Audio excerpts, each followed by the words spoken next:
ഞാനുമായി ശ്രീമതി ശ്രീലേഖ കൗൺസിലർ സംസാരിച്ചത് രാവിലെയായിരുന്നു.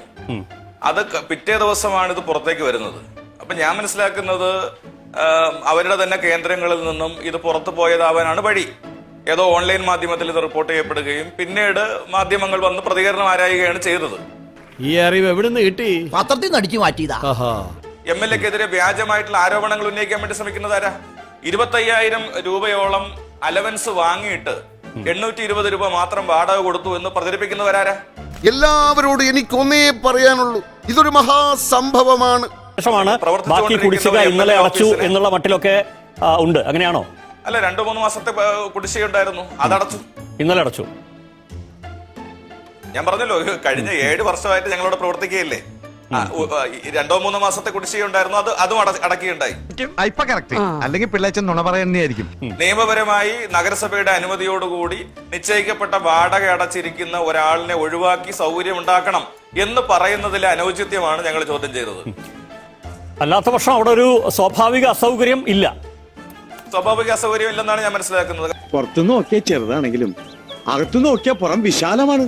പിന്നെ സൗകര്യം കുറവാണെങ്കിലും സ്വൈര്യം കൂടുതലാണ്. അല്ല, സൗകര്യവും അസൗകര്യവും ഒന്ന് തീരുമാനിക്കേണ്ടത് അദ്ദേഹം അല്ല, കൗൺസിലറാണ് തീരുമാനിക്കേണ്ടത്. അവർക്ക് സൗകര്യമുണ്ടോ അസൗകര്യമാണോ എന്നുള്ള കാര്യം അവരാണ് തീരുമാനിക്കേണ്ടത്.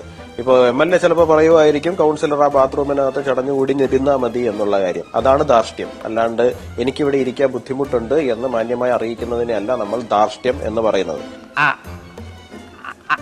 അതല്ല ഉദ്ദേശം.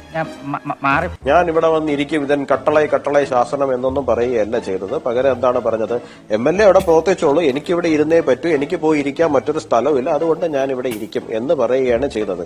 ഇത് ധാർഷ്ട്യമോ അഹങ്കാരമോ ഒന്നും അല്ല, അവരുടെ അവകാശമാണ്. ശ്രീലേഖ എന്ന് പറയുന്ന ജനങ്ങൾ തിരഞ്ഞെടുത്ത കൗൺസിലറുടെ അവകാശമാണ് മുനിസിപ്പൽ കോർപ്പറേഷന്റെ ആ ബിൽഡിങ്ങിനകത്ത് അവർക്ക് അനുവദിക്കപ്പെട്ട സ്ഥലത്ത് ഇരിക്കുക എന്ന് പറയുന്നത്.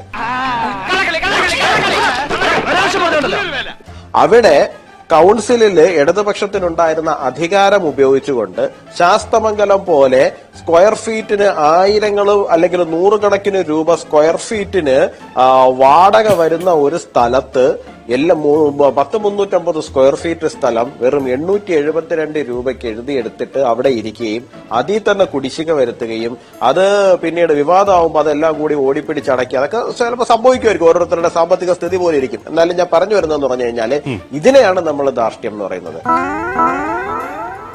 യുവരാജ് പറഞ്ഞല്ലോ സൗകര്യം നിശ്ചയിക്കേണ്ടത് ശ്രീലേഖയാണെന്ന് പറഞ്ഞല്ലോ.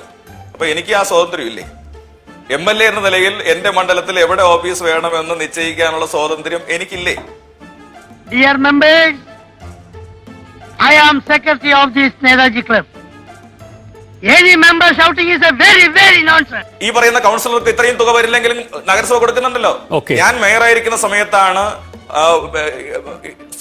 തദ്ദേശ സ്വയംഭരണ സ്ഥാപനങ്ങളിൽ മുറികളില്ല എങ്കിൽ, അല്ലെങ്കിൽ അവർക്ക് വാർഡ് കേന്ദ്രം പ്രവർത്തിപ്പിക്കാൻ സ്ഥലമില്ല എങ്കിൽ 8000 രൂപ വാടക കൊടുക്കാം എന്നടക്കം നിശ്ചയിച്ചു കൊടുക്കുന്നത്.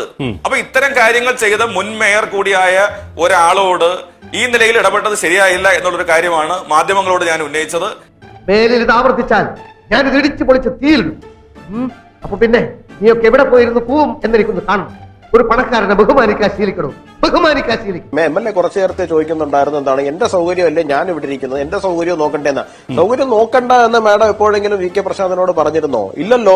നമുക്ക് സംസാരിക്കണം എന്നല്ലേ പറഞ്ഞിരുന്നുള്ളൂ. ഈ സംസാരിക്കണം എന്ന് പറഞ്ഞ കാര്യത്തിനെ അവര് പോയി AKG സെന്ററിനകത്തിരുന്ന് ചർച്ച ചെയ്തിട്ട് ഇതൊരു വലിയ വിവാദമാക്കാൻ പറ്റുന്ന ഒരു സ്കോപ്പ് ഉണ്ടെന്ന് കണ്ട് മാധ്യമങ്ങളെ വിളിച്ചറിയിച്ചതിന് ശേഷം വലിയ പ്രതികരണങ്ങളുമായിട്ട് പുറത്തിറങ്ങുകയും ഇതാ കണ്ടില്ലേ തിരുവനന്തപുരം കോർപ്പറേഷൻ BJP ജയിച്ചതോടുകൂടി ഞങ്ങളോടെല്ലാം കുടിയൊഴിയാൻ പറയുകയാണ് എന്നുള്ള തരത്തിൽ അവതരിപ്പിക്കുകയും ചെയ്തതാരാണ്?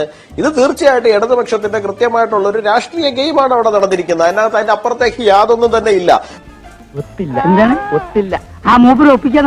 വട്ടിയൂർക്കാവിൽ വികസനം കാരണം ആൾക്കാർക്ക് ഇറങ്ങിയടക്കാൻ പറ്റുന്നില്ല എന്നാണ് അദ്ദേഹം പറഞ്ഞത്.